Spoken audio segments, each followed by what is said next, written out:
C.S. Louis ने कही बात मुझे इस यात्रा पर लाई, क्योंकि हम आज इस महत्वपूर्ण संदेश पर चर्चा करने वाले हैं। जब सत्य को पागलपन कहा जाता है, C.S. लुइस ने यह शब्द कहे कि जब संसार खड़ी चट्टान की ओर दौड़ता है तो लगता है उसके विपरीत दिशा में दौड़ने वाला अपनी बुद्धि खो बैठा है। इसे फिर से देखेंगे।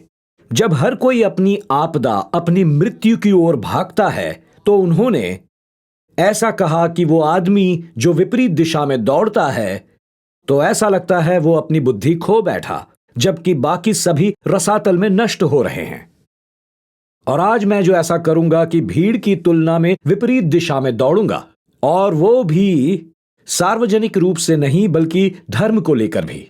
ऐसा लगेगा जो मैं बता दूं कि मैं अपनी बुद्धि खो चुका हूं, पर मैं, यकीन मानिए, मैं अच्छी संगति में हूं।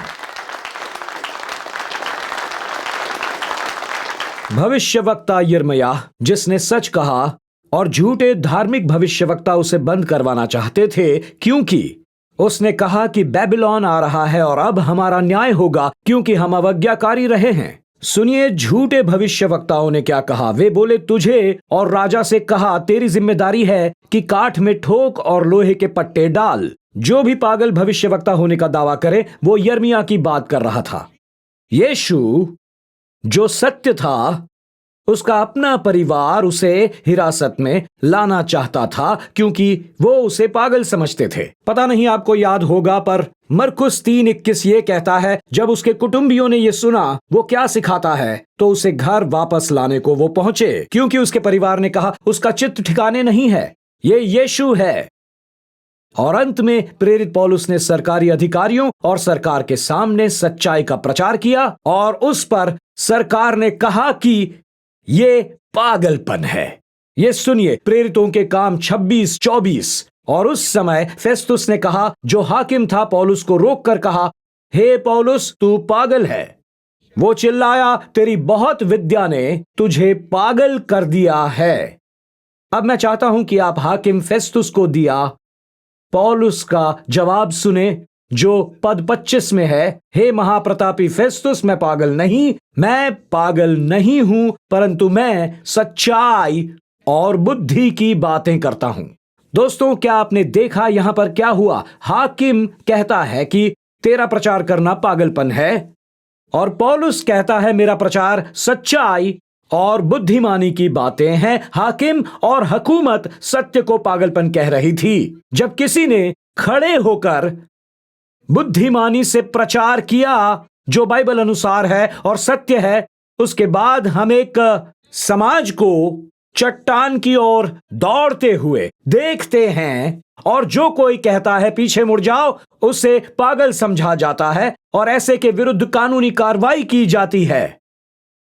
इसीलिए मैं आपसे कहता हूं कि पौलुस सही था जब उसने 2 कुरिन्थियों 5:13 लिखा और यह शब्द कहे, यदि हम बेसुध हैं, जैसा कुछ कहते हैं, तो परमेश्वर के लिए।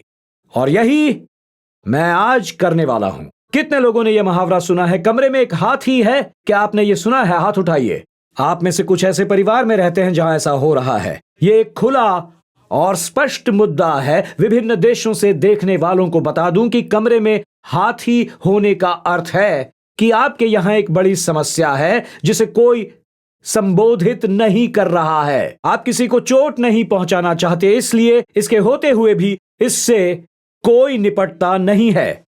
विवाहित जीवन, कुटुंब, कर्मचारी, कंपनी या सेवकाई के लिए इससे बढ़कर कुछ भी हतोत्साहित करने वाली चीज नहीं कि हाथियों का एक झुंड चारों ओर दौड़ भाग रहा है और कोई इस बात पर बात ही नहीं कर रहा। ईश्वर ने हाथियों को कमरे के लिए नहीं, जंगल के लिए बनाया है, पर जब उन्हें कमरे में लाया जाता है तब अराजकता और गड़बड़ी के अलावा कुछ भी नहीं होता। और वर्तमान मुद्दों से निपटना बहुत कठिन है जब कोई हाथियों को संबोधित नहीं कर रहा है। हाथियों के होते एक दूसरे से अच्छी बात नहीं हो सकती। ये धुएं के पर्दे जैसा है जिसके सामने कोई खड़ा कैसे रहेगा जब सब नाच रहे हैं, ये मानकर कि कोई भी कमरे के उस बड़े हाथी को नहीं देख रहा है। ये स्थिति बिल्कुल वैसी ही है। मार्टिन लूथर जिसने कलीसिया के सुधार का नेतृत्व किया, उसने एक प्रचारक के बारे में यह कहा, एक उपदेशक को सैनिक और चरवाहा दोनों होना चाहिए। उसे पोषण करना और बचाव करना चाहिए और प्रचार के लिए उसके मुंह के दांत हों जो काटने और लड़ने में भी सक्षम हों। खैर मेरे दांत हैं और आज हम काटने जा रहे हैं। हम लड़ेंगे और पवित्र आत्मा को बोलने देंगे। तो मैं एक चुनौती से शुरू करूंगा, पर एक प्रश्न से शुरुआत करना चाहूंगा। मैंने ये प्रश्न पूछा था, मैंने इसे चर्च में और चर्च के बाहर दोनों जगह लोगों से पूछा है, और वो ये है, जब परमेश्वर का वचन आपकी जीवन शैली के विपरीत हो तो आप क्या करते हैं? आप क्या करते हैं जब बाइबल में परमेश्वर जो कहता है वो आपके पास जो है और आपकी जीवन शैली के अनुरूप नहीं होता? मेरा प्रश्न है, ये लड़ाई कौन जीतेगा? इस विरोधाभास में किसकी जीत होगी? मैंने कई बार लोगों से पूछा है, मैं प्रश्न पूछता रहता हूं। मैं उनसे पूछता हूं कि जिनसे मैं बातचीत करता हूं, मैंने पूछा, पहले क्या आप मानते हैं ईश्वर हैं? और अगर उत्तर हां है, तब मैं पूछता हूं, क्या आप परमेश्वर के वचन पर विश्वास रखते हैं जो कि बाइबल है? और अगर जवाब हां है, तो मैं उनसे पूछता हूं, क्या होगा यदि बाइबल वो कहती है जो आपकी जीवन शैली या आपकी राय के विपरीत है? तो ये लड़ाई कौन जीतता है? किसकी जीत होती है उस लड़ाई में? और उस समय जो होता है वो आश्चर्यजनक है। महान अमेरिकी लेखक मार्क ट्वेन की ये बात मुझे बहुत पसंद है। उन्होंने कहा, ज्यादातर लोग पवित्र शास्त्र के उन वचनों से परेशान हैं जिन्हें वे नहीं समझते हैं, पर जो वचन मैं समझता हूं वे मुझे परेशान करते हैं और मैं अक्सर उनसे परेशान रहता हूं। अब दोस्तों सुनो, प्रभु जो स्पष्टता से कहता है और जब आप उसका आज्ञा पालन नहीं करते तो आप कहते हैं आपको ईश्वर से बेहतर पता है। जब प्रभु का वचन कुछ बताता है तो आप उसी की घोषणा करते हैं। अगर परमेश्वर पर विश्वास है तो उसके वचन को भी मानो, और वो बाइबल में कुछ बताता है जो विरोधाभासी है और आप कहते हैं मैं अपने अनुसार जीऊंगा, अर्थात आप प्रभु से बेहतर जानते हैं। पैसों और दशमांश को लेकर आप बेहतर जानते हैं। शादी के बिना प्रेम और सेक्स के बारे में आप बेहतर जानते हैं। प्रभु की जो राय शराब पीने और नशा करने पर है और अपवित्रता पर है, आपको उससे बेहतर पता है। और आप कहते हैं मुझे यौन पहचान पर प्रभु से बेहतर जानकारी है। 1931 में फुलटन शीन नामक एक मेथोडिस्ट उपदेशक ने एक निबंध लिखा था। इन शक्तिशाली शब्दों को सुनिए। वो कहता है, सहिष्णुता केवल लोगों पर लागू होती है पर सत्य पर कभी नहीं। सत्य को लेकर हम असहिष्णु होते हैं। इसे सुनिए, ध्यान से सुनिए। कोई ना भी हो तब भी सही सही होगा, गलत गलत ही है, चाहे सब गलत हो। तो आगे है मित्रों, इसे याद रखिए। और इस दिन और युग में हमें एक ऐसे चर्च की आवश्यकता है जो सही है जब संसार सही है, लेकिन एक चर्च जो सही है जब दुनिया गलत है। हमें यही चाहिए मित्रों।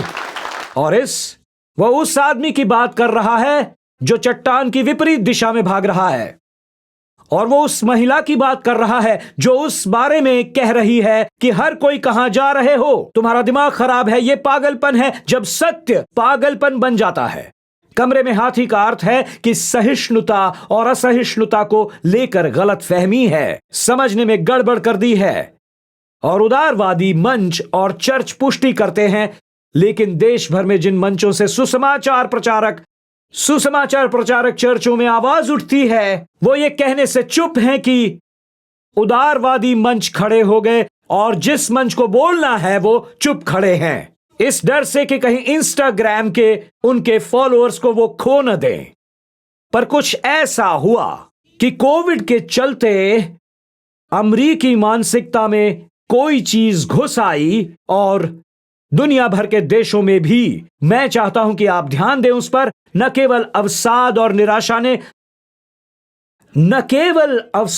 निराशा ने लोगों के दिल और दिमाग को एकांत और संगरोध में अभिभूत कर दिया,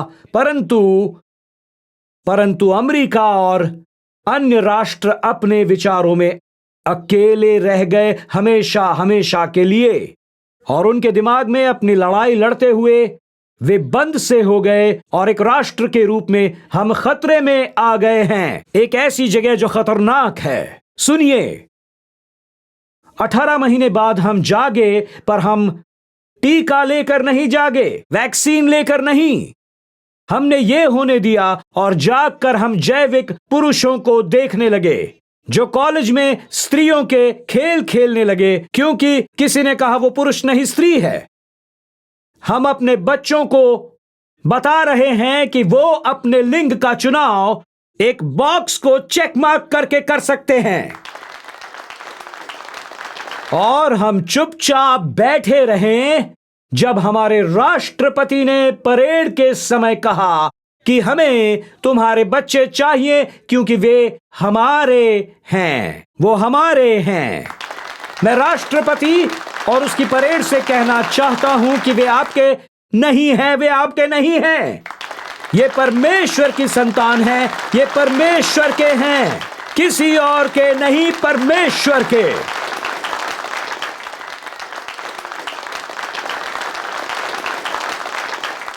मैं आज आपके बच्चों और आपके पोते, आपकी पोतियों के लिए बोल रहा हूं। क्या आप समझ रहे हैं? ये उपदेश नहीं है, आज चर्च से ये पुकार निकलनी चाहिए। और मैं कमरे में मौजूद इस हाथी से कहना चाहता हूं कि आज मैं लिंग पहचान के मुद्दे से निपटना चाहता हूं और LGBTQ समुदाय से। मैं वो पागल प्रचारक बनूंगा जो चट्टान से दूर भाग रहा है।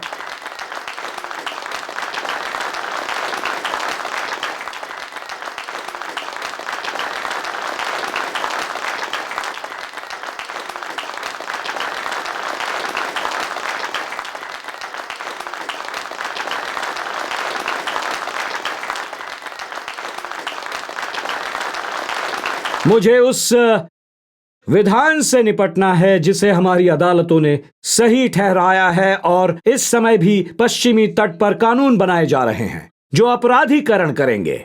बाइबल के मूल्यों वाले माता पिता अपने परिवार के लिए क्या चुनेंगे? मैं चर्चों और पास्टरों से निपटना चाहता हूं कि जिन्होंने इस शहर में और अमेरिका भर में मंच से गलतपन को ही सही ठहराया है। वो पाप का मंच और पास्टर जो बाइबल का प्रचार नहीं करते बल्कि लोकप्रिय राय को बढ़ावा देते हैं, परमेश्वर के वचन पर खड़े रहने वालों को दंडित करते हैं।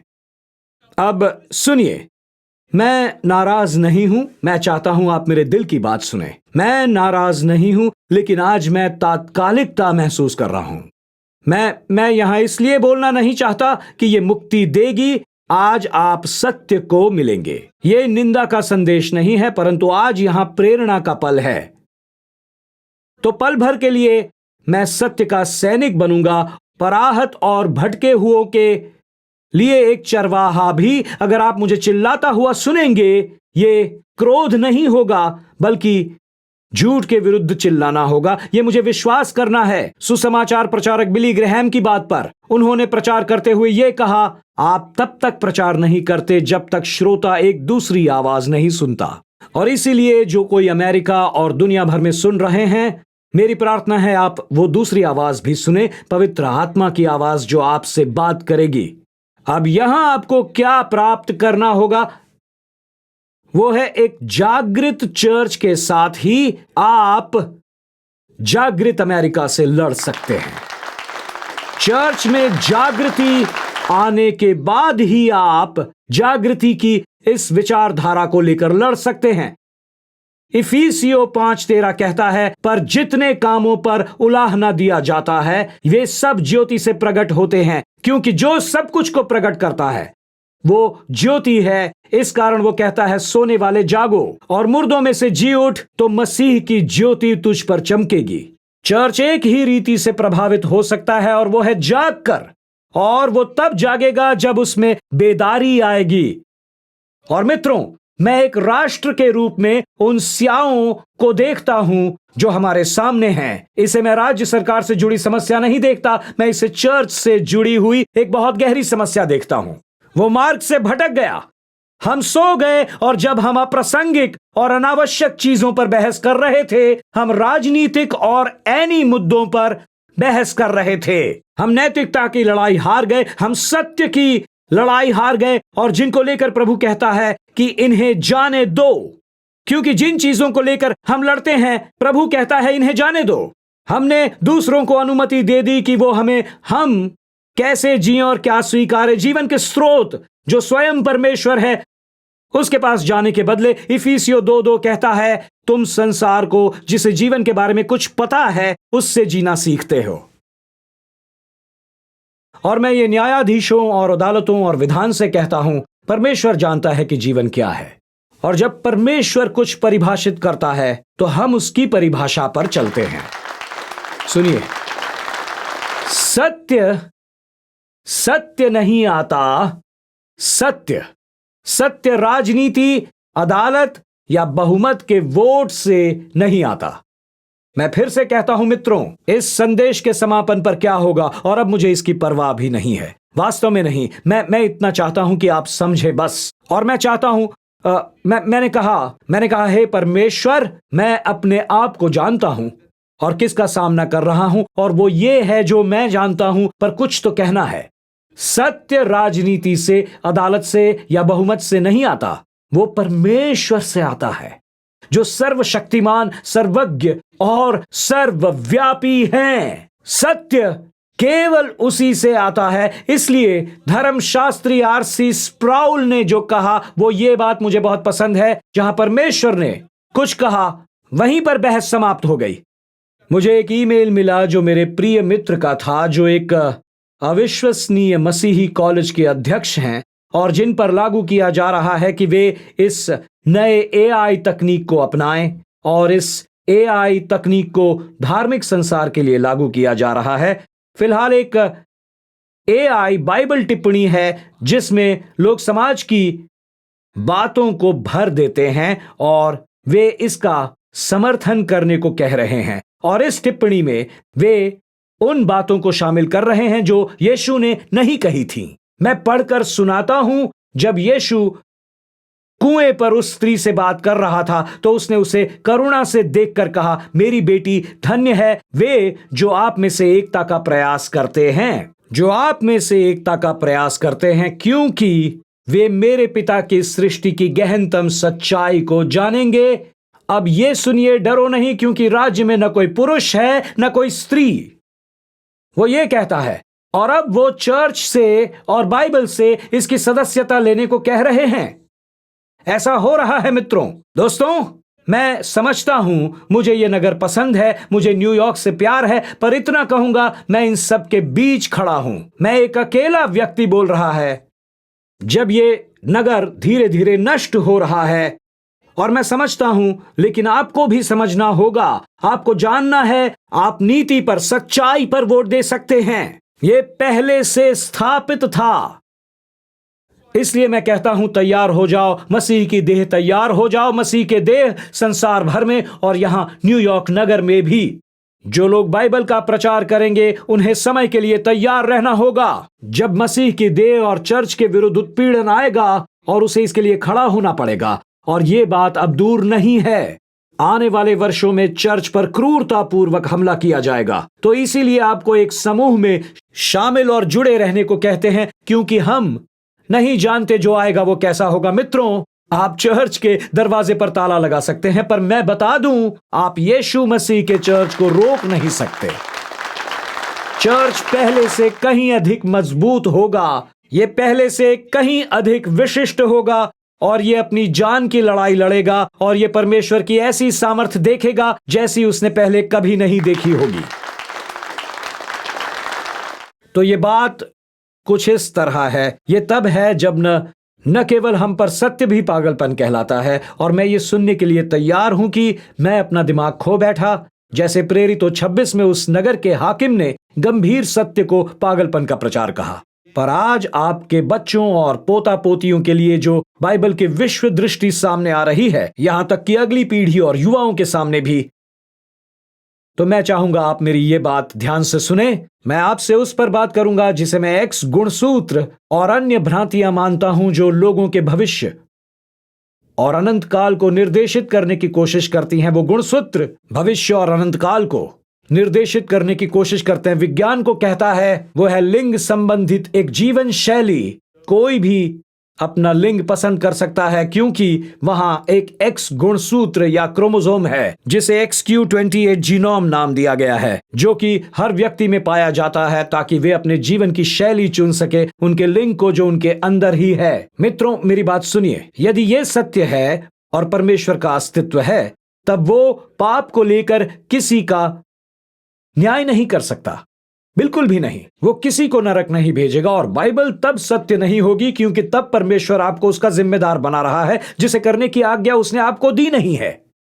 तो ये इस तरह काम नहीं करेगा। तो कमरे में यह हाथी है कि आप ईश्वर पर विश्वास और उसके वचन का सम्मान नहीं कर सकते और ये मान ले कि पाप हमारी जीन्स में है, इसलिए उसे पाप नहीं कह सकते, जिसे फेस्तुस प्रेरितों के काम 26 में पागलपन कहता है और पौलुस उसे गंभीर सत्य कहता है। अद्भुत यह है कि हाकिम के पास अधिकार हैं, ये सुनिए, पागलपन को वैध बनाने का और सत्य को अपराधीकरण बनाने का।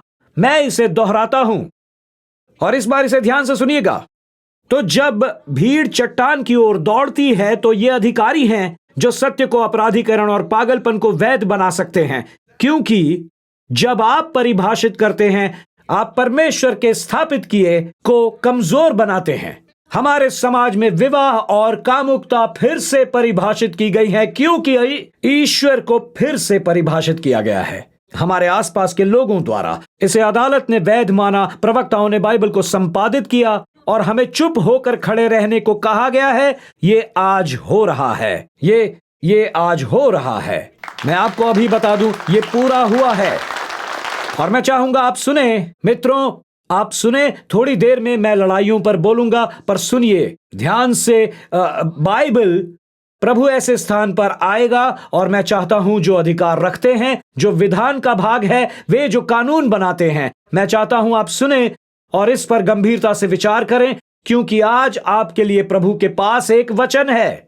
भजन संहिता 82, इसे पूरे ध्यान से सुनिए। प्रभु कहते हैं, पहला पद सुनिए। मैं इस अध्याय के पहले 8 पद पढ़ने वाला हूं। परमेश्वर न्यायियों को अपने दरबार में बुलाता है और यह न्यायाधीशों को रखता है। इंग्लैंड में वे गवाह स्टैंड को गोदी कहते हैं और वो कहता है, बहुत हो गया, तुमने लंबे समय से न्याय को भ्रष्ट किया है, तुमने दुष्टों को हत्या करके बच निकलने दिया है। कंगाल और अनाथों का न्याय चुकाओ, दीन दरिद्र का विचार धर्म से करो, कंगाल और निर्धन को बचा लो, दुष्टों के हाथ से उन्हें छुड़ाओ। और वो कहता है, वो न तो कुछ समझते और न कुछ बूझते हैं, परंतु अंधेरे में चलते फिरते रहते हैं। पृथ्वी की पूरी नींव हिल जाती है।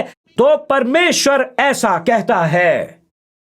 अब सुनो, इसलिए नहीं कि किसी चीज को वैध मानने का अर्थ यह नहीं है कि प्रभु ने उसे अनुमोदित किया है। अगर कोई वोट देकर हां कह दे तो ऐसा नहीं कि ये प्रभु के शब्द बन जाते हैं। सुनिए जो पौलुस 1 कुरिन्थियों 6:9 में कहता है, क्या तुम नहीं जानते कि अन्यायी लोग परमेश्वर के राज्य के वारिस न होंगे? धोखा न खाओ, न वेश्यागामी, न मूर्ति पूजक, न परस्त्रीगामी, न लुच्चे, न पुरुषगामी, न चोर, न लोभी, न पियक्कड़, न गाली देने वाले, न अंधेर करने वाले परमेश्वर के राज्य के वारिस होंगे। हे प्रभु, तुम में से ऐसे कितने ही थे। हालेलुया। यहां एक बड़ा संयोजन है। परंतु तुम प्रभु यीशु मसीह के नाम से और हमारे परमेश्वर के आत्मा से धोए गए और पवित्र हुए और धर्मी ठहरे। और ये कहने के तुरंत बाद सुनिए जो पौलुस कहता है, सब वस्तुएं मेरे लिए उचित तो हैं, परंतु सब वस्तुएं लाभ की नहीं। सब वस्तुएं मेरे लिए उचित तो हैं, परंतु सब वस्तुएं लाभ की नहीं। पौलुस कहता है, नहीं, उसका न्याय न करो जिसे अदालत ने स्वीकार्य किया जाए या उसे समर्थन मिले। वो कहता है, हम विश्वासी एक ऊंचे स्तर पर रहते हैं। आज वे लोग हैं जो प्रचारक बनकर संपादन करते हैं बाइबल का। वे कुछ चीजों को बाहर करते हैं। कुछ प्रवक्ता कहते हैं केवल नए नियम में बने रहो, पुराने नियम से दूर रहो। और अब वे काट छाट और चुन रहे हैं, जैसे इसका मतलब ये नहीं था, ये हमारे लिए नहीं लिखा गया था। वो काट छाट कर रहे हैं और चुन रहे हैं। मित्रों, यिर्मयाह 36 न केवल डरावना है बल्कि ये समकालीन है। राजा यहोयाकीम आज राजनीति, अदालतों और जनमत के रूप में मौजूद हैं। वो बेबीलोन के अधिग्रहण के दौरान राजा था और जब यिर्मयाह ने वो संदेश सुनाया जो उसे पसंद नहीं आया, तो राजा ने क्या किया, इसे सुनिए। उसने उसे उसका नापसंद संदेश सुनाया, इसलिए उसने बाइबल के उन हिस्सों को काट दिया जो उसे पसंद नहीं थे। तो सुनिए, जब यहूदी 3-4 पृष्ठ पढ़ चुका, तब उसने उसे चाकू से काटा और आग अंगीठी में थी, उसमें फेंक दिया। सो अंगीठी की आग में वो पूरी पुस्तक जलकर भस्म हो गई। ये समझ में आया आपको? जो कही गई बात थी वो उसे पसंद नहीं आई, तो उसने उसे काट कर फेंक दिया, ये सोचकर अगर मैं बाइबल को काट दूंगा तो मैं इसका जिम्मेदार नहीं रहूंगा। क्या आप समझे? थॉमस जेफरसन, हमारे शुरू के दिनों के इस राष्ट्रपति ने अपने जीवन के कई वर्ष नए नियम के अपने संस्करण बनाने में बिताए, जिसे थॉमस जेफरसन बाइबल कहते हैं। उसने एक हाथ में उस्तरा और दूसरे में गोंद लिया और बाइबल के उन हिस्सों को काट दिया जो उसे पसंद नहीं थे। उसने नए नियम में यीशु के सभी चमत्कारों को और जो अलौकिक बातें थी उन्हें भी काट दिया। उसने जल प्रलय, दूसरे आगमन, स्वर्ग, नरक और यीशु मसीह के पुनरुत्थान के संदर्भों को काट दिया। उसने केवल एक चीज छोड़ी जो थे 84 पृष्ठ, और उसने उन्हें एक सुंदर लाल चमड़े के बंधनों में डाल दिया और उसने उसे कहा जेफरसन बाइबल। यह बिल्कुल ऐसा है कि बेबीलोन में राजा और यहूदा का राजा कर रहे थे। जब बेबीलोन पर आक्रमण करने की तैयारी हो रही थी, यिर्मयाह का संदेश उसे पसंद नहीं आया। जब उसने बेबीलोन आने की बात की और उसे वो पसंद नहीं आया, इसलिए उसने कहा इसे मैं बाइबल से काट दूंगा, इसलिए हम जिम्मेदार नहीं हैं। तो परमेश्वर ने यिर्मयाह से क्या करने के लिए कहा जब उन्होंने चाकू लिया और इन चीजों को काट दिया? ये रहा पद 27। जब राजा ने उन वचनों की पुस्तक को जो बारूक ने यिर्मयाह के मुख से सुनकर लिखी थी जब जला दिया, तब यहोवा का वचन यिर्मयाह के पास पहुंचा और उसने कहा, फिर एक और पुस्तक लेकर पहली पुस्तक के सब वचन लिख दे जिसे राजा ने जला दिया, और कहा वो सब वापस से लिखे। वो इतनी जल्दी उनसे छुटकारा नहीं पाएगा। मित्रों, मेरी बात सुनिए, जरा सुनिए। हर एक प्रचारक, हर एक व्यक्ति मेरी बात सुने। वो जो ऑनलाइन मुझे सुन रहे हैं, आप चाहें तो बाइबल का संपादन करें और वचनों को काट दे, पर एक वो सच्चाई है। यीशु ने कहा आकाश और पृथ्वी टल जाएंगे परंतु मेरी बातें कभी नहीं टलेंगी। भजन संहिता के एक पद में कहा है, दाऊद ने कहा, हे यहोवा तेरा वचन आकाश में सदा तक स्थिर रहता है। यिर्मयाह की कहानी का अंत आश्चर्यजनक है। बेबीलोन आया और यह कहने के बजाय तुम सही हो यिर्मयाह, हमें तेरी बात सुननी चाहिए थी, उन्होंने उसे जेल में डाल दिया। तब हाकिमों ने यिर्मयाह से क्रोधित होकर उसे पिटवाया। योनातन प्रधान के घर में बंदी बनाकर डलवा दिया क्योंकि उन्होंने उसको साधारण बंदी गृह बना दिया था। अब मित्रों, मैं चाहता हूं कि आप ये समझें, मैं चाहता हूं कि आप देखें ये लड़ाई कहां है, क्योंकि ये बड़ी तस्वीर उभर कर आ रही है जिसके लिए हम लड़ रहे हैं। और मैं आपकी किसी चीज से मदद करना चाहता हूं। आज जिस लड़ाई की बात हम कर रहे हैं, जिसके प्रति हम जाग गए हैं, जिसने हमारे देश को जगा दिया है और संसार भर के लोगों को, आज की लड़ाई किसी अदालत में, ये राजनैतिक कार्यालय में नहीं शुरू हुई, ना ही विश्वविद्यालय परिसर में, ये विश्व स्वास्थ्य संगठन की प्रयोगशाला में नहीं शुरू हुआ। आज जिस युद्ध का सामना हम कर रहे हैं वो लोगों के दिमाग में जन्मा, उसके बाद जीवन शैली से पहुंचकर अब एक कानून बन चुका है। मेरी बात सुनिए, ध्यान से सुनिए। ये जीवन शैली एक गुणसूत्र में ही नहीं, ये दिमाग की लड़ाई से आकर खो गई थी। तो ये है मित्रों, दिमाग शैतान की लड़ाई का मैदान है और शैतानी प्रश्न उसकी रणनीति है। मैं फिर से कहूंगा, मैं इसे आपके शास्त्रों में दिखाने जा रहा हूं। ये दिमाग की लड़ाई है और शैतानी प्रश्न जो साथ आते हैं। तो ये यहां शुरू होता है कि आप समझे कि जब जब बाइबल बताती है कि स्वयं शैतान लूसीफर की अपनी आवाज थी और वो बाइबल में बात करता था, क्या आप समझ रहे हैं? जब वो बोलता है तो अपनी बात प्रश्न के साथ समाप्त करता है। वो घोषित नहीं करता, वो प्रश्नों से बात करता है। मित्रों, ये आज ऐसा सभी के साथ होता है। क्या परमेश्वर आपको भूल गए हैं? क्या कोई ईश्वर है? क्या सच में आप एक पुरुष हो? क्या आप सच में एक महिला हैं? मित्रों, ये उतना ही सरल है जितना आप मुझे इस वक्त सुन रहे हैं। क्या आप वास्तव में इस चर्च में रहना चाहते हैं? यही वो सारे प्रश्न हैं। इसे सुनिए। पहली बार लूसीफर बोलता है उत्पत्ति 3:1, सर्प जो एक सर्प के रूप में था, यहोवा परमेश्वर ने जितने बनेले पशु बनाए थे उन सब में सर्प धूर्त था। और उसने स्त्री से कहा, क्या सच है कि परमेश्वर ने कहा तुम इस वाटिका के किसी वृक्ष का फल न खाना? उसने ये पूछा। लूसीफर स्वयं, शैतान, अय्यूब 1:9 में परमेश्वर से बात करता है ये कहकर कि क्या अय्यूब परमेश्वर का भय बिना लाभ के मानता है। और अंत में वो यीशु से बात करता है। तब परखने वालों ने उससे कहा, यदि तू परमेश्वर का पुत्र है तो कह दे ये पत्थर रोटियां बन जाएं। उसकी पहचान को चुनौती दी। लोगों ने इरादों को चुनौती देना, प्रभु के वचन को चुनौती देना, यह शैतान की चाल है। रणभूमि दिमाग है, रणनीति है उस पर प्रश्न उठाना जो प्रभु अपने अनंत वचन में देता है। मित्रों, मैं ये बता दूं, मैं पूरी तरह से पारदर्शी बनूंगा। पिछले कुछ दिनों से मैंने शैतान के प्रश्नों का सामना किया है। मैंने स्वयं सामना किया है पिछले कुछ दिनों से इन शैतानी प्रश्नों का। तो मुझे इस पर बात नहीं करनी थी, मैं एक्स पर बात करना चाहता था। असाधारण और उत्साहित बात लेकर मैं आया था। ये कर सकता था मैं। क्या आप समझे? आपके उस प्रश्नों को बताने जा रहा हूं। क्या आप मेरी बात समझ रहे हैं? आपसे उन प्रश्नों को बताने जा रहा हूं जब मैं इस जगह घूम घूम कर नगर के लिए, आपके लिए प्रार्थना करता हूं और गुहार लगाता हूं। मुझे लगा कि आवाजें आ रही हैं, प्रश्न उठ रहे हैं और मैं कहता रहा, क्या आप देखना चाहेंगे लोग आपको छोड़कर जा रहे हैं? क्या आप पैसे खोना चाहते हैं? क्या आप चर्च को बर्बाद करना चाहते हैं? क्या आपको पास्टर बनने की बुलाहट मिली है? और ऐसी बहुत सी बातें। मित्रों, मेरी बात सुनिए। हम लोगों को खो सकते हैं, हम पैसे खो सकते हैं, पर एक चर्च के रूप में कहां जाएं, मैं उस पर समझौता नहीं कर सकता। मैं समझौता नहीं करूंगा जब वे वो हैं सो हैं। पर यह लड़ाई हम सब में है, हम सब इसका सामना कर रहे हैं। मित्रों, लोगों ने चर्च को गलती से एक संग्रहालय या हॉल ऑफ फेम समझकर रखा है कि चर्च रोगियों से भरा है जो चंगे हो रहे हैं और आप उनमें से एक को देख रहे हैं। मैं खुद उनमें से एक हूं। मैं एक बीमार व्यक्ति हूं जो परमेश्वर के अनुग्रह और पवित्र आत्मा की शक्ति द्वारा स्वस्थ हो रहा है।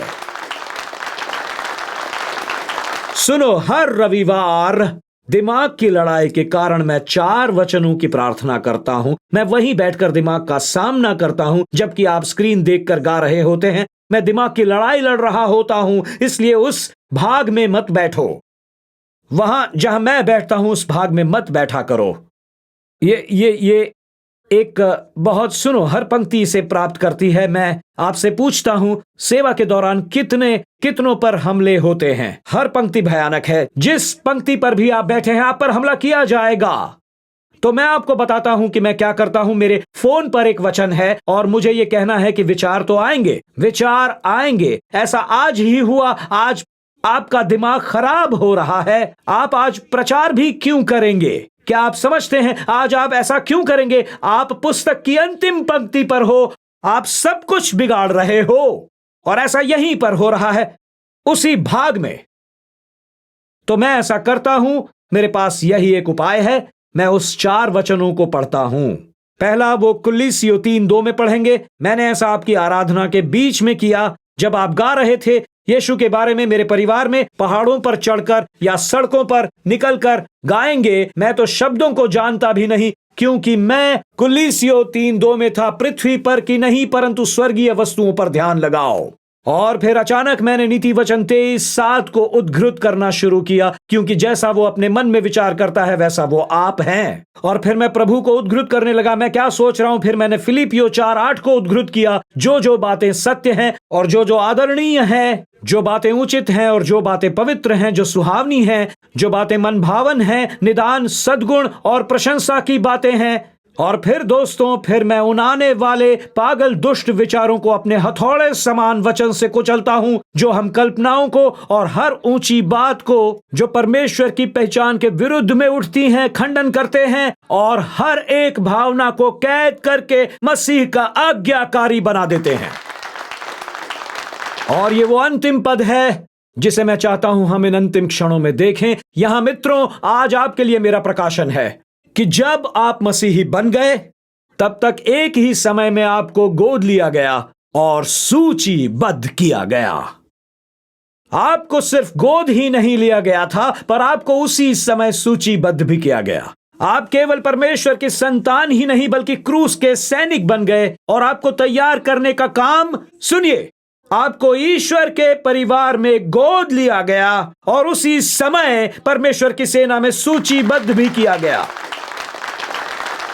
तो हम आपसे कहते हैं जन्मदिन मुबारक हो और यह भी कहते हैं लड़ने की तैयारी कीजिए। कितनों को पता है आज मैं यहां क्या कह रहा हूं?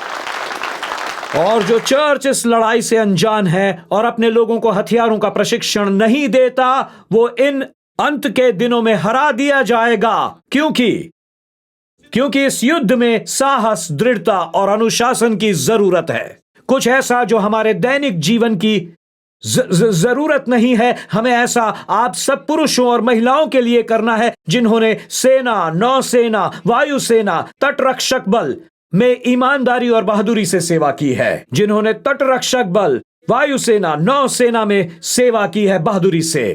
जब आप अंदर आते हैं, जो कैसा होता है, यह एजेंडा नहीं है। आप नहीं जानते आपकी वर्दी कब मिलेगी।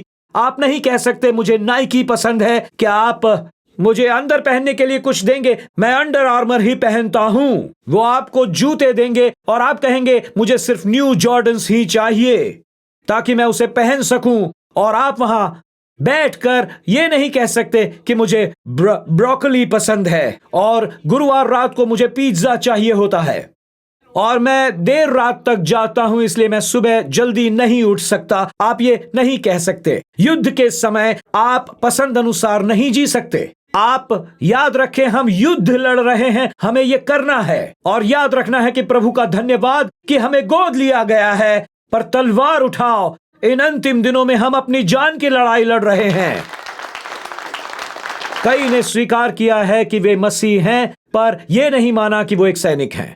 और मैं भूल गया कि शैतान की प्रमुख रणनीति होती है मन में आए झूठ पर विश्वास करना। इसलिए ये लड़ाइयां हमारे दिमाग में प्रतिदिन होती रहती हैं। चाहे आप मेज पर बैठे हैं, चाहे अपने घर में अकेले हैं, चाहे आप फिनलैंड या नॉर्वे में बैठकर या क्यूबा में बैठकर फिल्म देख रहे हैं या एम्स्टर्डम में हैं, हर दिन ये आने लगता है। तो अब मैं इन अंतिम क्षणों में आपको सिखाऊंगा कि कैसे मनन पर आक्रमण करें इससे पहले कि वो प्रकाशन बन जाए। दाऊद ने यह कहा, मेरे मुंह के वचन और मेरे हृदय का ध्यान तेरे सम्मुख ग्रहण योग्य हो, हे यहोवा परमेश्वर, मेरी चट्टान और मेरे उद्धार करने वाले। हम भूल गए कि मन की लड़ाई वो मोड़ हो सकती है और शत्रु अंदर आ सकता है और विचार दुष्ट और हीन हो सकते हैं। और परमेश्वर के वचन से हटकर विचार तब दृढ़ होते हैं जब अमेरिका एकांत में था, जब फिनलैंड एकांत में था, जब हंगरी एकांत में था। और इस एकांत में दिमाग पर आक्रमण हुआ, चिंता और अवसाद के साथ ही नहीं, पर इस दुष्ट विचारों का आक्रमण हुआ और समझ नहीं आया इनका क्या किया जाए और इन्हें सच मानकर स्वीकार कर लिया कि इन्हें वहां होना है। और ऐसा ही होता है जब आप रोमियो के अध्याय 1 को देखते हैं।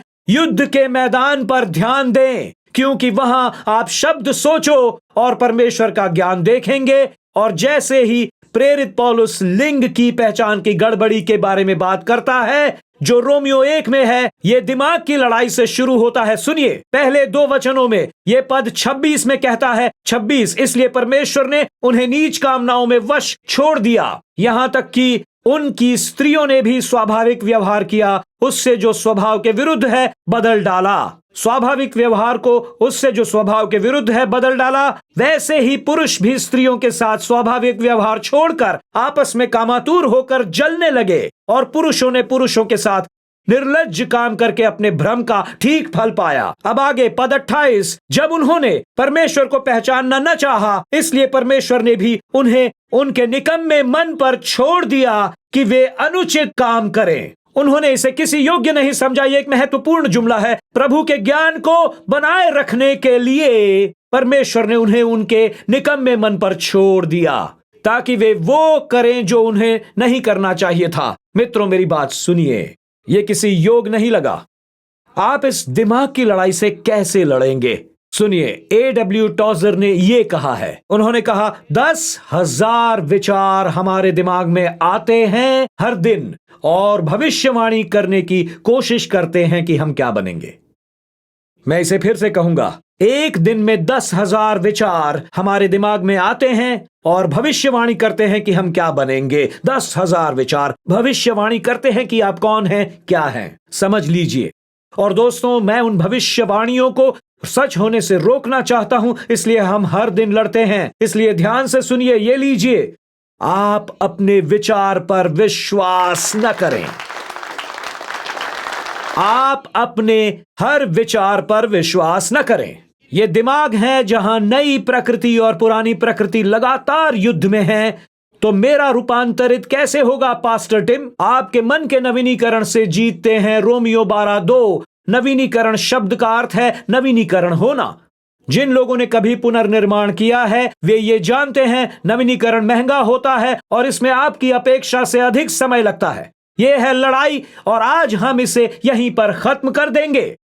सुनिए, प्रेरित पौलुस कहता है, क्योंकि यद्यपि हम शरीर में चलते फिरते हैं तो भी शरीर के अनुसार नहीं लड़ते, क्योंकि हमारी लड़ाई के हथियार शारीरिक नहीं पर गढ़ों को ढा देने के लिए परमेश्वर के द्वारा सामर्थी हैं। सो हम कल्पनाओं को और हर एक ऊंची बात को जो परमेश्वर की पहचान के विरुद्ध में उठती है उसका खंडन करते हैं और हर एक भावना को कैद करके मसीह का आज्ञाकारी बना देते हैं। प्रेरित पौलुस दिमाग की लड़ाई का वर्णन गढ़ों को गिराने और तर्कों को नीचे गिराने के रूप में करता है।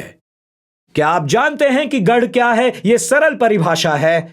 यह एक किला है जिस शब्द का अर्थ है चीजों को बाहर रखना। बाहर किला या गढ़ किसी चीज को बाहर रखने के लिए है। तो सुनिए, यह किसे बाहर रखता है? इसे परमेश्वर का सत्य कहते हैं।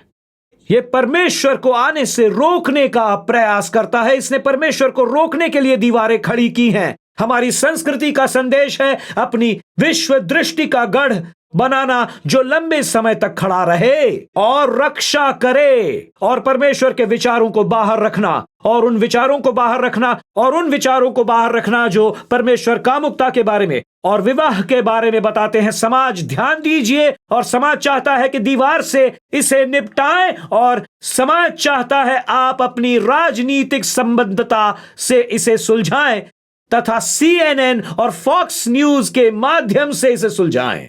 अब मित्रों, मैं ये कहूंगा क्योंकि मैं चाहता हूं आप इसे सुने। लोग मुझसे पूछते हैं, आप न्यूयॉर्क से हो, आप डेमोक्रेट होंगे? नहीं, तब तो आप एक विश्वासी हो और उसका मतलब आप रिपब्लिकन हो। नहीं, मैं स्वर्ग का नागरिक हूं। मैं एक नागरिक हूं और मैंने वो सब छोड़ दिया है।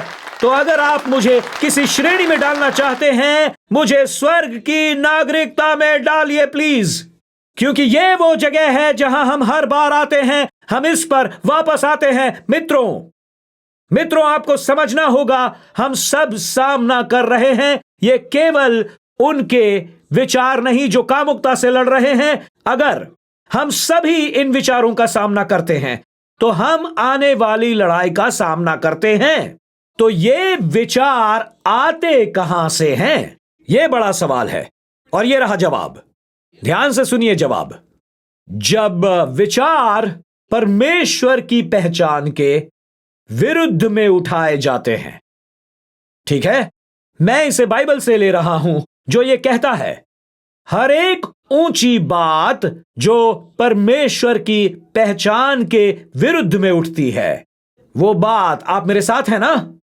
ठीक है, सुनिए, अगले रविवार को हम यहां लौटेंगे, पर आप में से शायद दर्जन भर यहां वापस नहीं आएंगे और मेरे लिए वो ठीक है, बिल्कुल ठीक है। हम कुर्सियों को एक सर्कल में लगाएंगे, बस एक दायरा बनाकर बैठेंगे और उसके बाद आगे का काम करेंगे और कुंबाया गाएंगे और कितना महान है हमारा परमेश्वर। हम वहां शिक्षा देंगे, सवाल जवाब होंगे, ये सब ऐसे ही चलता रहेगा। आप नहीं आएंगे, दैट्स ओके। मैं उसके लिए प्रचार नहीं कर रहा, मैं उसके लिए कर रहा हूं और ऐसा ही हो रहा है। विचार गढ़ कैसे बनते हैं? जब एक विचार परमेश्वर की पहचान के विरुद्ध ऊंचा किया जाता है, विचार ही गढ़ हैं। तो सुनिए, विचार ही गढ़ हैं।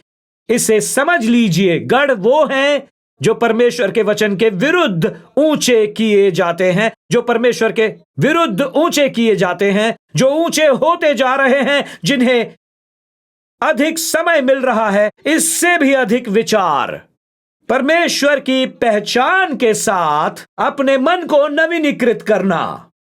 अब मित्रों, याद रखिए, रोमियो 1 के खंड को याद करें। उन्होंने परमेश्वर की पहचान को बनाए नहीं रखा, तो दुष्ट विचारों ने भ्रम लाना शुरू कर दिया यौन संबंधों के। ऐसा इसलिए कि परमेश्वर की पहचान बनाए रखेंगे, अतः गढ़ ने परमेश्वर के विचारों की पहचान के विपरीत स्वयं को ऊंचा उठाया। यह कहां से है? तो लीजिए, परमेश्वर की पहचान परमेश्वर के वचन से। तो आपको यहां से परमेश्वर की पहचान मिलती है, एआई से नहीं, यहां से मिलती है। तो परमेश्वर का वचन परमेश्वर की पहचान है और हमारी एक जिम्मेदारी है। सुनिए, वो क्या है? परमेश्वर की पहचान में बढ़ने की बात आती है। हम ये कैसे जाने पास्टर टिम? दूसरा पतरस 3:18 इतना शक्तिशाली वचन है क्योंकि यह पतरस का अंतिम वचन है, और उस समय जब वो इसे 2 पतरस में लिखता है, जिसे मैं देख रहा हूं, ये पतरस की ओर से अंतिम वचन है जिसे वो मसीहियों के सबसे कठिन समयों में से एक में लिखता है। कठिन समय मसीह के लिए। नीरो, जो उस समय का रोम का सबसे बड़ा मसीही विरोधी शासक था, मसीहियों को सताता था, जिसने उसे चुनौती दी, अगर तू मसीह को नहीं नकारेगा, अगर तू दंडवत नहीं करेगा, तब वो भयंकर कार्य करेंगे, जैसे उनको जीवित जला देना। ऐसा बहुत कुछ किया वो पतरस को, जिसने ये लिखा था, क्रूस पर उल्टा चढ़ाने वाला था, उसके विश्वास के कारण, एक विश्वासी होने के कारण जो वो कर रहा था उसकी वजह से। और उन्होंने यही कहा था। वो कहता है, ये वो अंतिम वचन है जो उसने मसीहियों के उस कठिन समय में उनके लिए लिखा। पर हमारे प्रभु और उद्धारकर्ता यीशु मसीह के अनुग्रह और पहचान में बढ़ते जाओ, उसी की महिमा अब भी हो और युगानुयुग होती रहे, आमीन। यही वो कह रहा था कि आप भयभीत विचारों से बहुत ग्रस्त होने जा रहे हैं। वो आने वाले हैं। आपको उन विचारों से अधिक ऊपर जाने के लिए परमेश्वर की पहचान चाहिए। ओ बस सर झुकाइए, बस इस पर नतमस्तक हो जाइए, बस इतना कहिए, तुम्हें ईश्वर पर विश्वास नहीं है, यह तुम्हारे परिवार के लिए अच्छा होगा, तुम इस नौकरी को नहीं खोना चाहोगे अगर तुम कहोगे। और सुनो, मैं जानता हूं कि मैं यहां किसकी बात कर रहा हूं, क्योंकि ऐसा हो रहा है कि ये विचार परमेश्वर के वचन से ऊपर होना चाहते हैं। जब बाइबल रोमियो 1 में कहती है, हम यीशु मसीह के सुसमाचार से लज्जित नहीं है, जब ये होता है तब हम क्या करेंगे? और मैं ये 2 में समझाऊंगा। सुनिए, मैं ये कहता हूं, परमेश्वर की पहचान मेरा हथियार है। परमेश्वर को जानना मेरे लिए क्या है? परमेश्वर की जानकारी परमेश्वर के वचन में है, और परमेश्वर की पहचान बढ़ती जानी चाहिए, क्योंकि मेरी लड़ाइयां बड़ी से बड़ी होने वाली हैं। तो ये कैसे होगा? जब दिमाग न केवल हम सब के साथ, ये कैसे काम करता है? जब शत्रु आकर हमारे दिमाग पर आक्रमण करता है, याद रहे, एक रणभूमि है ये जो शैतानी प्रश्न उपयुक्त करता है। ये ऐसे काम करता है, नवीनीकरण और आपके दिमाग की रक्षा में 2 उपकरण शामिल हैं। तो ये परमेश्वर का आत्मा और परमेश्वर का वचन है। परमेश्वर का आत्मा परमेश्वर के वचन से मुझे कायल करता है। जो विचार प्रभु के सत्य के विरोध में होगा, मैं फिर से कहूंगा, परमेश्वर का आत्मा परमेश्वर के वचन से मुझे कायल करता है। जब कोई विचार परमेश्वर के सत्य के विरोध में होता है, यह कैसे होता है पास्टर टिम? क्या आप कभी विमानतल पर जांच के लिए खड़े होते हैं और एक पानी की बोतल के कारण अलार्म बजने लगता है, या आप उसे नहीं ले जा सकते, आपके पास शैम्पू या ऐसा कुछ होता है 1 लीटर से अधिक, या आपके पास आपका इत्र या आपके बालों का तेल होता है और आप इसे अंदर नहीं ले जा सकते, तब अलार्म बंद हो जाते हैं और आप इसे अंदर नहीं ले जा सकते। और ऐसा ही होता है TSA चेक पॉइंट की तरह। अचानक एक विचार आता है और पवित्र आत्मा कहता है, ये अंदर नहीं जा सकता, अंदर नहीं जा पाएगा। आपकी जो यात्रा है वो विचार दुष्ट है, पाखंडी है, खुद को परमेश्वर के वचन से ऊंचा उठाने का प्रयास कर रहा है, अलार्म बज जाता है। प्रभु कहता है, संभल जाओ। अगर तुम इसे जीवन नामक यात्रा पर ले चलते हो तो ये अपने साथ अराजकता लाएगा, इसलिए इसे यहीं छोड़ दो, यहीं इसी चेक पॉइंट पर। इसलिए पवित्र आत्मा में प्रभु दृढ़ विश्वास लाएगा। देखिए ऐसा कुछ होता है, पता है क्या होता है? अब मैं मुसीबत में पड़ने वाला हूं, मुझे परवाह नहीं। देखिए कैसे होता है, मैं इस तरह बोलना शुरू करूंगा और कुछ लोगों को कुछ चाहिए और आप एक नए चर्च की खोज में लगे हुए हैं।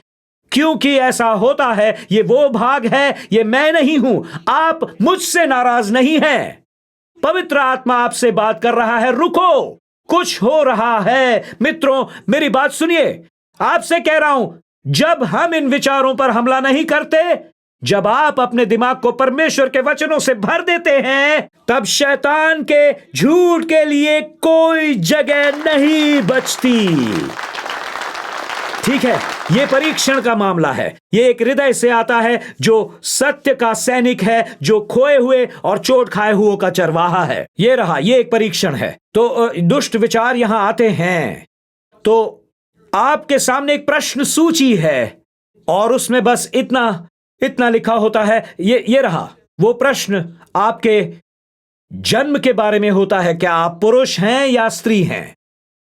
अब मुझ में ये दुष्ट विचार आता है, तो उस समय मैं क्या करूं? मुझे वचन पर जाना है। परमेश्वर की पहचान इस प्रश्नावली से ऊंची है जो कहती है, मैं चुनूंगा कि मेरा लिंग क्या है। मैं चुनूंगा इसे। मैं जानता हूं कि आप मुझसे नाराज हैं, ठीक है। ऐसा है कि मुझे पता है मैं एक मजबूत भूमि पर हूं और अब आप मुझ पर चाकू नहीं चला सकते। आप जो चाहें कर लें, मुझे परवाह नहीं। तो परमेश्वर का वचन जाता है। परमेश्वर का वचन क्या है? ये आता है और उसने उत्तर दिया कि ये यीशु है। पुरुष या स्त्री का वो प्रश्न, सुनिए यीशु ने उसके बारे में क्या कहा। एक मिनट रुकिए, मैं उस विचार को ऊंचा नहीं करूंगा। मैं अपने लिंग को एक बॉक्स से नहीं चुनूंगा, क्योंकि यीशु ने मेरे जन्म से ही मेरा बॉक्स चुन रखा है। मेरे जन्म से ही।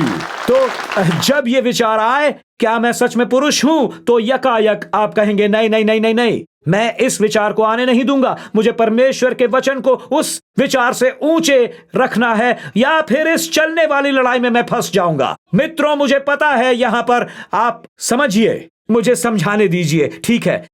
आइए समापन की तैयारी करते हैं। मार्क आ जाओ, समापन के लिए तैयार रहो, कुछ लोग इंतजार कर रहे हैं। क्या आप मेरी बात समझ रहे हैं? ये गढ़ सत्य को रोकने का प्रयास कर रहे हैं, इसलिए मैं इसके विरुद्ध तर्क खड़े करने का प्रयास कर रहा हूं। जो तर्क ईश्वर की पहचान से ऊंचा उठने का प्रयास कर रहे हैं, जो मेरे साथ हो रहा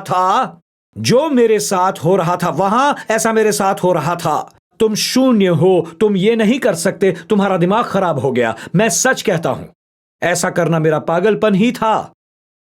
पर मैं पागल ही सही, जो यिर्मयाह था, जो यीशु था, जो पौलुस भी था। तो मैंने कहा, अगर मैं इस मंडली में हूं और इस मंडली में होकर मुझे मनुष्यों के अनुमोदन की जरूरत नहीं है, अगर ऐसा है, मैं सही मंडली में हूं। तो थोड़ी देर के लिए मैं न्यूयॉर्क की बोली बोलने वाला हूं। न्यूयॉर्क की बोली, मेरी परवरिश लॉन्ग आइलैंड में हुई और जब मैं बड़ा हुआ तब मॉल जाना एक बड़ी बात होती थी। हमारे यहां एक मॉल था, रूजवेल्ट फील्ड, और कई वर्षों तक तो मुझे एहसास भी नहीं हुआ कि रूजवेल्ट फील्ड एक विमानतल था। और इसी रूजवेल्ट एयरफील्ड से चार्ल्स लिंडनबर्ग ने लॉन्ग आइलैंड से पेरिस तक की 33 घंटे की पहली ट्रांस अटलांटिक फ्लाइट पूरी की थी। ये राइट ब्रदर्स के आविष्कार का पहला विमान था जो उड़ान भर रहा था। लॉन्ग आइलैंड न्यूयॉर्क से 33 घंटे आपको हवाई यात्रा करके पेरिस जाना था। सेंट लुइस पेरिस तक कई ने प्रयास किया पर असफल रहे। मैं एक प्रचारक की पुस्तक से यह कहानी पढ़ रहा था जिसका नाम है क्लेरेंस मैकार्थी, जो 19वीं सदी की शुरू में प्रचारक ने लिखी थी। उनकी कुछ किताबें मुझे बहुत पसंद हैं। उनकी एक किताब है बाइबल और मानव भाषा में महानतम शब्द, बड़ी प्रभावशाली है। मैंने मैकार्थी की सुनाई कहानी पढ़ी थी, जो एक व्यक्ति की है जो लिंडनबर्ग के समान ट्रांस अटलांटिक उड़ान पूरी करना चाहता था। अब याद नहीं उससे पहले या बाद की बात है। उसने यूएस से ऐसा किया, यूएस से शुरू करके वो ट्रांस अटलांटिक की उड़ान भरकर दिखाता है कि ये किया जा सकता है। और मैकार्थी बताता है कि जैसे ही विमान ने उड़ान भरी तो थोड़ी ही देर के बाद पायलट को कॉकपिट में कुछ आवाजें सुनाई दी जो इंजन की नहीं थी। जब उसने अपने पैरों को देखा तो वो उसकी पकड़ से दूर एक चूहा था। विमान में उसे दिखा एक चूहा।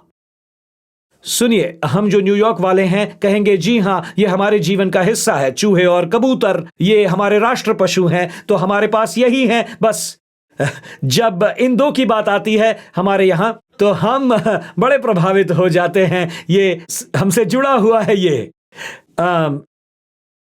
और उसने कहा अगर मैं कुछ नहीं करता बर्फीले अटलांटिक में गिरकर मर जाऊंगा। और वो चूहा कुतर रहा था और कुतर कुतर कर बड़े ही अहम वायर वो कुतर कर खा रहा था। और उसने कहा अगर मैंने अब कुछ नहीं किया तो मैं बर्फीले अटलांटिक में गिरकर मर जाऊंगा, जिंदा नहीं बचूंगा।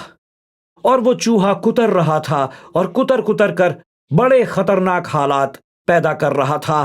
पायलट सोचता है अब मैं क्या करूं, ऐसे समय पर क्या करूं। तब उसे लगता है कि मैं क्या करूं और उसे एक ख्याल आता है। देखिए वो क्या ख्याल है। उसने कहा मैं इस विमान को उस ऊंचाई तक ले जाऊंगा जहां चूहे सांस नहीं ले सकते, वहां चूहे नहीं जी सकते। वो सोचकर उसने थ्रॉटल को बढ़ाया और विमान को उस ऊंचाई तक ले गया जहां उस चूहे से वो लड़ तो नहीं सकता था।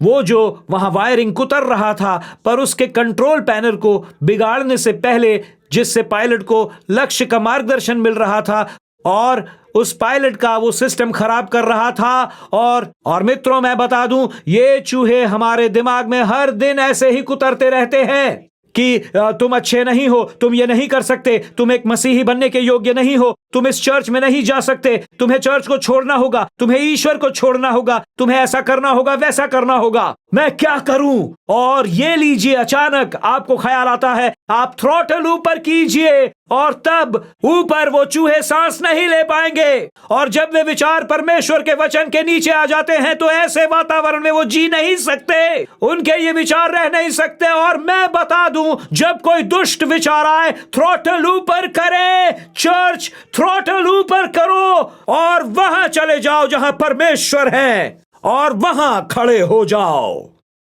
यही लड़ाई है, यही तो हमारा युद्ध है।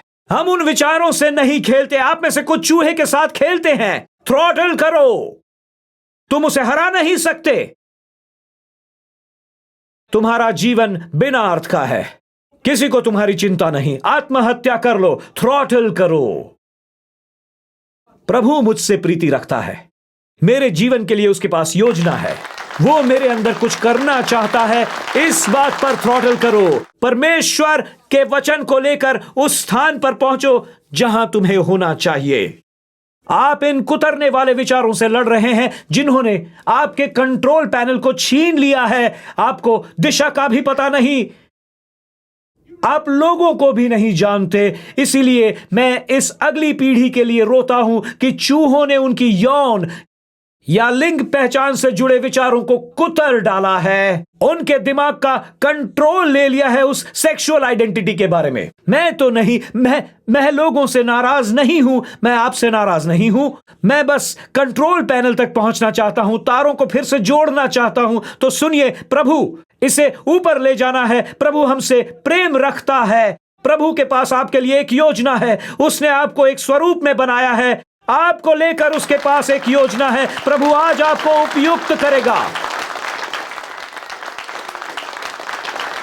एक बार फिर समाचार की सुर्खियां हैं, इसके लिए हमें देखिए, यह संग्रहालय नहीं है, हम कोई हॉल ऑफ फेम नहीं है।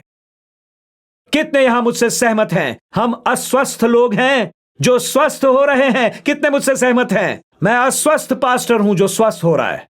मैं इतना ही हूं और प्रतिदिन वो मेरे मन को नवीनीकृत करता है। हर दिन वो कहता है टिम तक थ्रॉटल करो, टिम तक थ्रॉटल करो, उन विचारों से ऊपर जाओ जो 10,000 विचार बन रहे हैं। आज तुमसे लड़ा जा रहा है। ये एक शब्द ही नहीं जो एक मुद्दे पर बोला जा रहा है, ये सभी मुद्दों के लिए है। यहां आप में से कुछ हैं जो आत्महत्या को लेकर संघर्ष करते हैं, या फिर क्रोध से या उस भावना से संघर्ष कर रहे हैं जिसका अस्तित्व ही नहीं है। इस चर्च में खेने को आओ, आओ, पागलपन, अस्वस्थ, दुष्ट विचारों को लेकर और उन्हें यीशु के चरणों में रख दो, और फिर हम ऐसा करते हैं, हम यहां से जाएंगे थ्रॉटल को ऊपर करके और उन विचारों को ऊंचे स्थान तक ले जाएंगे। मैं कह सकता हूं ये पागलपन के विचार नहीं रह सकते। और तब अचानक परमेश्वर के वचन को लेकर मैं उनके ऊपर रख देता हूं तो उनका अस्तित्व नहीं रहेगा। और मैं यही करता हूं, मैं बैठकर हर एक सभा का थ्रॉटल बढ़ा देता हूं। आपको लग रहा है कि मैं गाना गा रहा हूं या वो गाना गा रहे हैं। मैं तो रिकार्डो या एल्डर विकी की बातों पर ध्यान भी नहीं दे रहा। मैं कह रहा हूं प्रभु उन्हें आशीर्वाद देना, मैं मुसीबत में हूं, इसलिए ये गाने नहीं रोक सकते। मुझे ये गाने पसंद हैं, पर वे वो नहीं जिन्होंने चूहे को रोका या उससे लड़े। ये उन्होंने नहीं किया। ठीक है, अब मुझे देखिए, पता नहीं अगर मैंने ऐसा कह भी दिया, ये चूहा मरने की दवा है। शायद जीवन में मैंने ये कभी नहीं कहा था, पर ये सच में चूहे मारने का जहर है।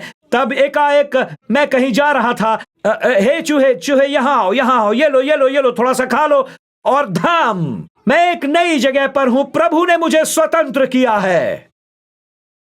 हे प्रभु, आप मेरे मन को जानते हैं। मैंने आपके वचन पर विश्वास किया, मैंने हमेशा आपके वचन को पुकारा है। प्रभु यीशु मेरी मदद कीजिए। पता नहीं ये अभिषेक है मेरा या शरीर पर जो भी है, प्रभु उनको उन दुष्ट विचारों से मुक्त करो। ये आम विचार ही नहीं, ये आत्महत्या का विचार हो सकता है, या अवसाद का विचार, या कोई विचार जो अभी अभी आया है और आपको उन विचारों को ऊपर ले जाना है। कितने इस लड़ाई का सामना कर रहे हैं? बताइए, कितने सामना कर रहे हैं? अगर आप हैं तो उठकर बताइए। मैं आपके लिए प्रार्थना करना चाहता हूं। बालकनी नीचे आइए, बताइए मुझे, जल्दी उठिए, अपनी जगह से उठ जाइए। गाते हुए मैं आपके लिए प्रार्थना करूंगा जैसे हम गा रहे हैं। आइए, नीचे आइए। Hallelujah.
Hallelujah, hallelujah, hallelujah, hallelujah.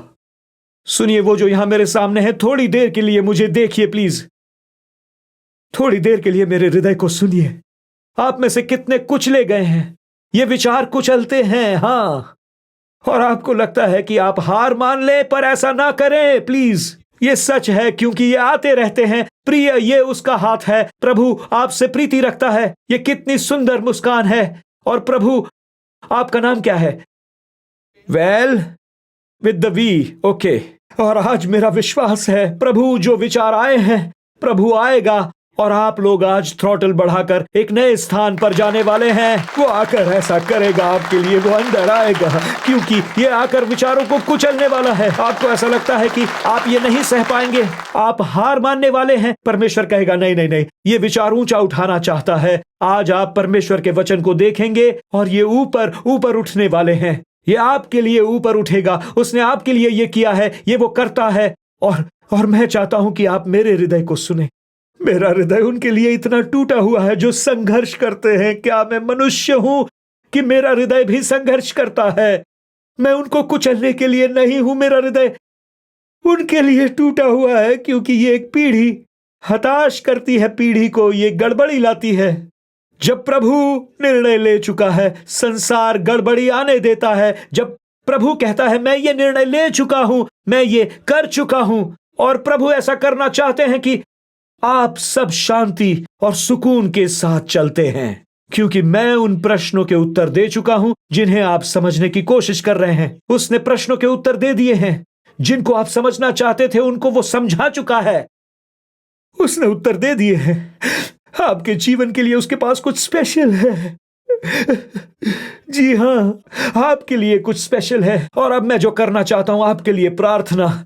मैं चाहता हूं अगले कुछ क्षणों के लिए चर्च अपने हाथ बढ़ाएं। ये अनमोल लोग, ये पीसना शुरू हो गया। ये आ गया पिता, हवाएं, ये लहरें टकरा रही हैं और लगता है जैसे गढ़ ऊंचे होते जा रहे हैं और ईश्वर दूर हो रहा है और प्रभु दिखाई नहीं देता। पर आज हम आपके वचनों को घोषित करेंगे। हम घोषणा करेंगे इन अनमोल लोगों पर यीशु के नाम से। मैं 2 कुरिन्थियों 10 की घोषणा करता हूं। मेरी प्रार्थना है कि गढ़ ढा दिए जाएं, और मैं यीशु के नाम से 2 कुरिन्थियों 10 की घोषणा करने जा रहा हूं।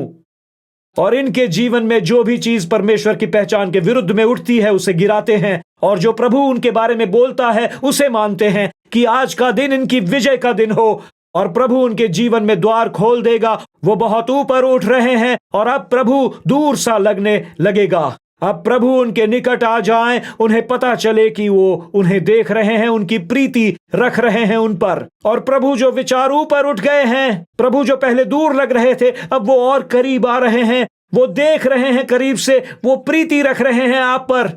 तो हम आत्महत्या के विचार के विरुद्ध आते हैं, हम भ्रमित लिंग पहचान के विरुद्ध आते हैं, अवसाद के विरुद्ध आते हैं, हम चिंता के विरुद्ध आते हैं, क्रोध के विरुद्ध आते हैं। हम उन लोगों के लिए प्रार्थना करते हैं जो आशा खोकर हार मान रहे हैं कि उनका विवाह कभी नहीं होगा।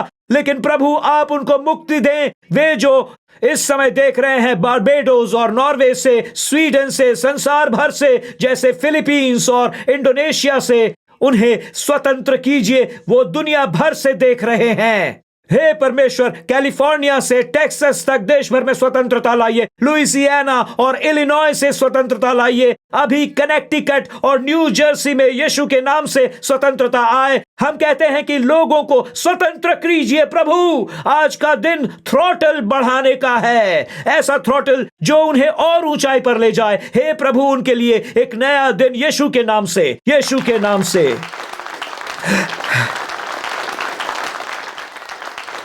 मुझे यह कहना है, हम अब गाएंगे। उसके बाद हम एक स्वयं सेवक मेले में गए थे। आप बहुत अच्छे हैं, मैं ये कहना चाहता हूं। और अब सुनिए, टिम केलर जो यहां एक पास्टर थे न्यूयॉर्क शहर के एक बड़े से चर्च में, वो कुछ महीने पहले प्रभु के पास चले गए और उन्होंने ऐसा कहा। जब पहली बार मैंने इसे पढ़ा तो मैंने कहा तो उन्होंने क्या कहा था?